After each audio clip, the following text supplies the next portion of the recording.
वायुसेना प्रमुख N K brown थोड़ी देर बाद गौरीकुंड पहुंचेंगे। यहां से वो रेस्क्यू ऑपरेशन का जायजा लेंगे और कल हादसे में मारे गए जवानों को श्रद्धांजलि देंगे। देहरादून में ब्राउन ने कहा कि रेस्क्यू ऑपरेशन खत्म होने में अभी 3 से 4 दिन और लगेंगे। गौरीकुंड में वायुसेना का हेलीकॉप्टर दुर्घटनाग्रस्त होने से 20 लोगों के मारे जाने की खबर है। अब तक 13 शव बरामद किए गए हैं। यह हेलीकॉप्टर केदारनाथ में हो रहे शवों के अंतिम संस्कार का सामान पहुंचाकर वापस लौट रहा था। हेलीकॉप्टर में एयरफोर्स के स्टाफ के साथ एनडीआरएफ और आईटीबीपी के जवान सवार थे। बताया जा रहा है कि हेलीकॉप्टर MI-17 खराब मौसम की वजह से हादसे का शिकार हो गया। गुजरात के सीएम नरेंद्र मोदी ने हेलीकॉप्टर हादसे में मारे गए जवानों के परिजनों को 5-5 लाख का मुआवजा देने का ऐलान किया है। मोदी ने कहा, बलिदान देने वाले जाबाजों को हम सलाम करते हैं।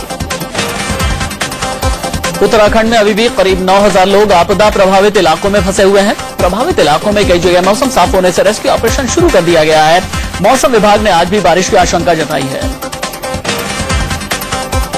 केदारनाथ में तबाही में मारे गए लोगों का अंतिम संस्कार किया जाएगा। अंतिम संस्कार के पहले शवों की पहचान करने के लिए फोटोग्राफी की जाएगी और डीएनए को प्रिजर्व करने की तैयारी की गई है।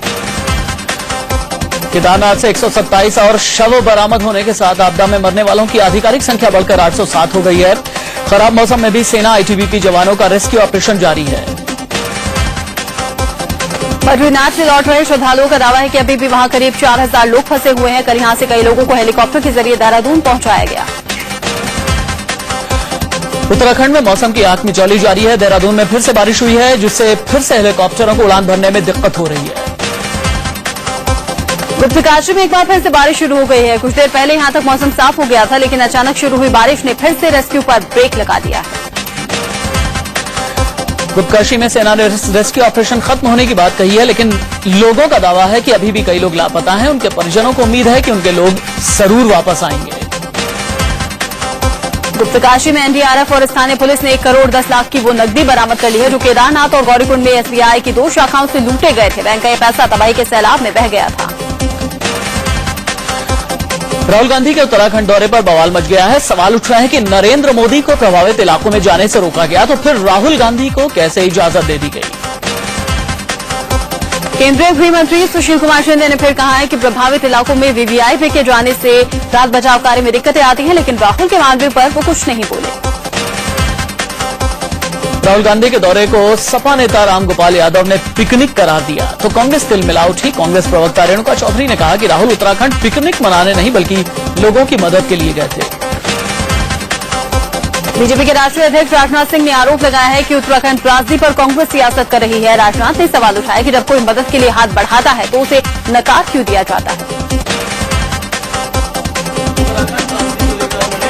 निशाना साधने के बाद अब शिवसेना के अध्यक्ष उद्धव ठाकरे ने यू टर्न ले लिया है। सिर्फ गुजरातियों को बचाने को लेकर क्षेत्रवाद का आरोप लगाने वाले उद्धव ने मोदी को अपने भाई समान बताया है। कांग्रेस नेता बेनी प्रसाद वर्मा ने अपनी पार्टी नेताओं के खिलाफ सनसनीखेज बयान दिया है। बेनी ने कहा कि कुछ कांग्रेसी नेता समाजवादी पार्टी की बी टीम बनकर काम कर रहे हैं। रेलवे ने रिजर्वेशन कैंसिल करने के नियमों में बदलाव किया है। अब यात्रियों को 24 घंटे के बजाय 48 घंटे पहले टिकट कैंसिल कराना होगा। नया नियम 1 जुलाई से लागू होगा। अब रेल टिकट कैंसिल कराना जेब पर भारी पड़ेगा। प्रति यात्री न्यूनतम कैंसिलेशन चार्जेस बढ़ा दिए गए हैं। एसी फर्स्ट क्लास के लिए 120 रूपये, एसी सेकंड क्लास के लिए 100 रूपये, स्लीपर क्लास के लिए 60 रूपये और सेकंड क्लास के लिए 30 रूपये देने होंगे। पेट्रोल सीएनजी के बाद अब दूध भी आपकी जेब को जलाएगा। अमूल ने दूध की कीमत 2 रुपये प्रति लीटर बढ़ाने का फैसला किया है और दूध की बड़ी कीमतें जुलाई के पहले हफ्ते से लागू होंगी। मुंबई के समुद्री इलाकों में आज तेज समुद्री हवाएं और ज्वार उठने की आशंका जाहिर की जा रही है, जिसे देखते हुए प्रशासन ने अलर्ट जारी कर दिया है। बीएमसी ने लोगों से समुद्र किनारे न जाने की अपील की है। मुंबई के मुलुंड इलाके में दिन दहाड़े तेंदुआ एक अपार्टमेंट में घुसकर एक कुत्ते को उठा ले गया। तेंदुए के शिकार की ये तस्वीरें सीसीटीवी में कैद हो गई। इस घटना के बाद इलाके के लोग दहशत में हैं। आईपीएल स्पॉट फिक्सिंग मामले में जांच के घेरे में आए पाकिस्तानी अंपायर असद रऊफ और न्यूजीलैंड के बिली बॉर्डन को आईसीसी एलीट अंपायरों के पैनल से बाहर कर दिया गया है।